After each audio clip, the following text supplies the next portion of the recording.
Hey buddies, welcome to AmassGames. My name is Simon, and today I'm bringing you the top 50 most played games according to people who have logged their plays on the website BoardGameGeek for the month of December 2021. Now, there's quite a lot of change in this particular month because it has been a Christmas festive month, and there have been quite a number of new entries. 7 in fact, 6 are directly attributed, we feel, to, of course, Christmas. Right, so of course, if you like this, by all means, of course, like, share, subscribe, comment and check out the description to of course support Instagram, and of course there's over 2,200 photos, and Patreon to of course support the channel. So up at 50 we have the new entry coming back in. Of course, this is a game that has won the SPIEL.digital in 2002, and it has been on the list many times before. It is the Game Dixit. It's the conceptual game, ages 3 to 6, and of course there's a new version called Stella coming out as well, which I'm curious to try out. Alright, next up we have in at 49 a Faller. This is continuing to fall. It might fall off the list, but of course with those new entries it may well stick around because those festive family favourites might not be there anymore. Okay, in at 48 we have that another festive entry. We have Zexnimt, highly popular with families, up 4 positions, certainly just crept back in. Then we have Ark Nova. No idea about this game, I've known little about it, so maybe in due course I'll be able to share a bit more. And then we have Ticket to Ride, of course, classic family game.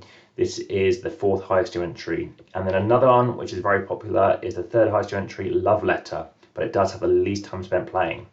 Then, definitely not family weight, this is Brass Birmingham. It's the 2nd biggest faller in players. It's the biggest faller in terms of rank, and also the least plays per player. Hope you're enjoying this microphone. Let me know if your thoughts on that one. And then we have Catan, 2nd highest new entry, another family favourite.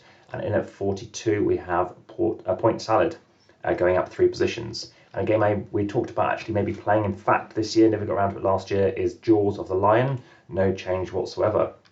And then Fantasy Realms dropping 6 positions, but still holding on. And then a 2nd biggest faller is Gloomhaven. It keeps changing place with Gloomhaven, Jaws of the Lion. There's bigger box edition, 3rd biggest fallen players, 2nd biggest faller, and the most time spent playing though. Next up we have Root in at 38, and that's dropped 5 positions. Then Ticket to Ride Europe, the highest new entry, so there we go, that's all of them done. And then a place that's jumping 2 positions. This is Terraforming Mars Ares Expedition. Check out my review for that, of course. Check out the playlist for the setup, play and review, and of course other playlists such as family weight games, etc. As well as solo games, and of course there's a co-op mode as well. So check out the co-op playlist as well. Then we have Arkham Horror, the card game. This is the 3rd most time spent playing. And then Res Arcana dropping 4 positions.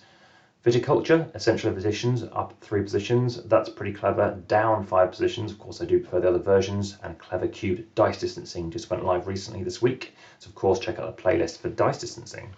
Then we have Micro Macro, this solo co-op deduction game as well.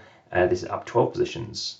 And then we have King of Tokyo, up 2 positions. And then Tapestry, 3rd highest riser, 13 positions up. I think it's going to rise again with the board game arena version now out in full mode.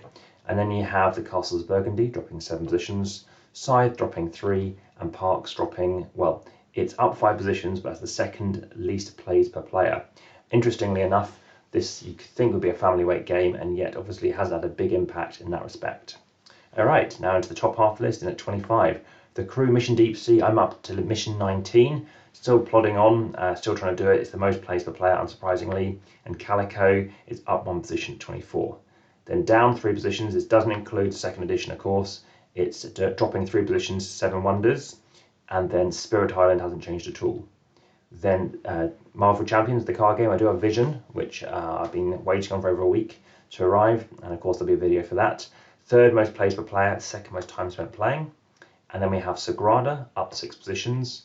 We have Codenames, the highest riser. Again, that could well be because, of course, it's already on the list. So, of course, people are benefiting from it to keep on playing it, of course, over Christmas. And then we have 7 Wonders Architects, 2nd highest riser. Played this again a couple of times yesterday. It's doing very well in terms of watches. It's over 1,000 watches recently, or views. And it's also on Board Game Arena in beta, I believe. Okay, now we have Welcome to, up 1 position. King Domino, 3rd least time spent playing, down 1 position. Cartographers down 3, interestingly. Same for Patchwork. I do have the Valentine's edition as well, so if you want to see that, of course, keep your eyes on the channel for that. Carcassonne is up 1. There is a new version of this out now. Everzel is up 1 as well. Cascade is dropping 5. So I'll see where that lands with Calico, which is its natural successor. And then the Crew, the original version, is second most played per player, dropping 2 positions. Splendor's now sold over 1 million copies, hasn't changed at all.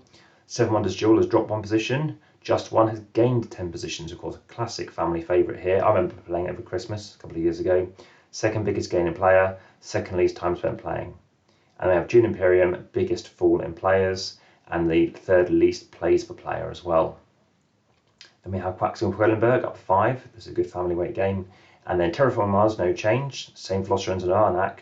And the next game has the third biggest gain in players, but it's lost 1 position. It's lost out after 26 or so months at number 1, and that is Wingspan, which means Azul has taken that top spot again. I think Board Game Arena will have an impact too, and it's the biggest gain in players. Well, thanks for watching, and I hope you enjoy that for the next month, as well as all the other videos until then.